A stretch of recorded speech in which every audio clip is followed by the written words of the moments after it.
Arrancamos con esta síntesis exhaustiva del documento ¿Qué es la teología?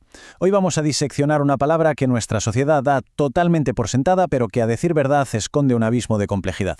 La idea es ir mucho más allá de las suposiciones modernas, desenterrar sus raíces antiguas y enfrentar de lleno sus paradojas filosóficas. Vamos a hacer un viaje fascinante. Empezaremos en la Grecia clásica, llegaremos hasta el cristianismo y terminaremos en las fronteras de la antropología humana para entender cómo hemos intentado desde siempre darle sentido a lo trascendente. Bueno, entremos de lleno en el tema. Esta observación del apóstol Pablo en el Areópago de Atenas no es solo un dato histórico curioso, en realidad es el gancho filosófico definitivo sobre todo esto. Muestra el intento humano más visceral por articular aquello que simplemente nos supera por completo, lo trascendente. Ese Dios no conocido representa exactamente el gran misterio que la humanidad ha intentado descifrar durante milenios. Es fascinante, ¿verdad? Para organizar un poco este análisis, esta será nuestra ruta. 1. El origen de la palabra. 2. La evolución de Grecia al cristianismo. 3. La paradoja de la ciencia. 4. La experiencia de lo inefable. 5. Mito, rito y etos. Y 6. Una conclusión con nuestras referencias. Pasamos a la sección 1. Origen de la palabra. Las raíces etimológicas. Vamos al principio de todo para establecer nuestro punto de partida. La palabra proviene del griego, claro. Por un lado tenemos logos, que significa palabra, discurso o tratado, y por otro theu, que es el genitivo de Dios. Pero ojo, lo fascinante aquí es que, gramaticalmente hablando, este genitivo permite 3 lecturas distintas. Puede ser un discurso que viene de una deidad, un discurso dirigido a una deidad o un discurso que trata sobre una deidad. Y es justo esta tremenda flexibilidad la que permitió que la palabra fuera moldeada y transformada a lo largo de los siglos. Sección 2. Evolución de Grecia al cristianismo, trazando el concepto. Veamos exactamente cómo esa flexibilidad permitió que distintas civilizaciones adaptaran la palabra. Esto ilustra perfectamente cómo el concepto nunca se quedó quieto. Platón inventa el término literalmente para criticar los relatos mitológicos de los poetas griegos. O sea, usó la palabra básicamente para quejarse de ellos. Un poco después, Aristóteles le da un giro mucho más estructurado y la categoriza como una ciencia especulativa a la par de las matemáticas. Luego damos un salto en el tiempo y con el surgimiento del cristianismo la palabra vuelve a mutar.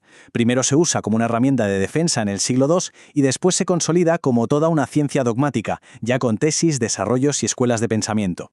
Llegamos a la sección 3, la paradoja de la ciencia, intentando comprender lo infinito. Y aquí la cosa se pone realmente interesante. Aquí topamos con una antítesis crítica, un contraste absoluto. Por un lado tenemos la idea de la teología como ciencia, lo cual requiere herramientas finitas, algo que podamos observar, medir y clasificar, como un manual o un vademecum humano, digamos. Pero por otro lado, miremos al sujeto de esta disciplina, Dios. Hablamos de lo infinito, de lo inefable, de lo completamente otro. Y la verdad, hay un absurdo lógico enorme en intentar reducir una realidad infinita y desbordante a una pequeña cajita académica humana. Es que sencillamente no encaja. De hecho, los propios textos bíblicos refuerzan esta imposibilidad de sujetar a Dios como objeto de estudio empírico. Si la realidad divina es algo que nadie ha visto nunca y que solo logramos comprender de forma borrosa, pues la ambición de crear una teología puramente científica, objetiva y dominable se queda cortísima. Pensemos en esto. Si Dios pudiera ser contenido y explicado al 100% por la ciencia humana, dejaría de ser una realidad infinita. Sería solo una cosa finita más, ahí, al lado nuestro. Y eso nos lleva a la sección 4, experiencia de lo inefable, un enfoque fenomenológico. Si la ciencia objetiva no alcanza, toca cambiar de lente. Al final del día, los seres humanos solo podemos conocer de manera puramente científica las cosas que están en nuestro mismo nivel de realidad. Tratar de meter a Dios en un tubo de ensayo conceptual es, imposible. Así que la teología verdadera tiene que redefinirse. Más que una recolección fría de datos, se propone como una experiencia de trascendencia. Es una introspección intelectual y espiritual profunda. Es la manera en que respondemos a esa experiencia de lo totalmente otro. Visto así, un pasaje como este de Marcos no es una simple instrucción religiosa, es la manifestación definitiva de lo que realmente implica la teología. No es solo un esfuerzo intelectual, también es algo emocional y vital. Es una respuesta completa, con absolutamente todas las facultades humanas, hacia ese llamado del misterio trascendente. Sección 5. Mito, rito y etos. La síntesis antropológica. Vamos a ampliar un poco el panorama para ver esto desde la historia general de las religiones. El punto clave aquí es entender este concepto antropológico, el hecho religioso. Lo que nos dice la historia y la antropología es que no importa el siglo, ni la cultura, ni el continente, el ser humano tiene una capacidad intuitiva, universal, para percibir la trascendencia. Es un rasgo compartido por toda la humanidad. Y esto expande muchísimo nuestra visión, llevándonos más allá de un dogma teológico específico hacia un sistema humano verdaderamente universal. Pero, ¿cómo aterriza esto en la práctica? Pues bien, para hacer que nuestro entorno sea habitable frente a semejante misterio trascendente, la humanidad construye lo que llamamos un sistema semiótico de la religión, un sistema de signos, y lo hacemos usando 3 herramientas fundamentales. Primero, el mito, que nos da la narrativa para explicar el mundo. Segundo, el rito, que representa lo sagrado a través de acciones repetitivas y nos da la experiencia emocional. Y tercero, el etos, que es básicamente lo que regula nuestro comportamiento ético a partir de esa creencia. Si miramos con lupa el primero de estos elementos, el mito, vemos que está muy lejos de ser un simple cuento antiguo.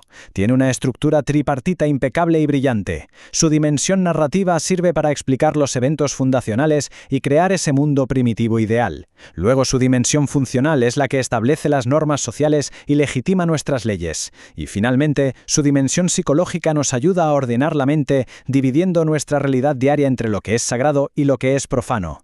Todo esto forma nuestra experiencia para que lo trascendente sea comprensible y se pueda transmitir de generación en generación. Y llegamos a la sección 6, conclusión y referencias, integrándolo todo. Es hora de conectar todo este recorrido evolutivo.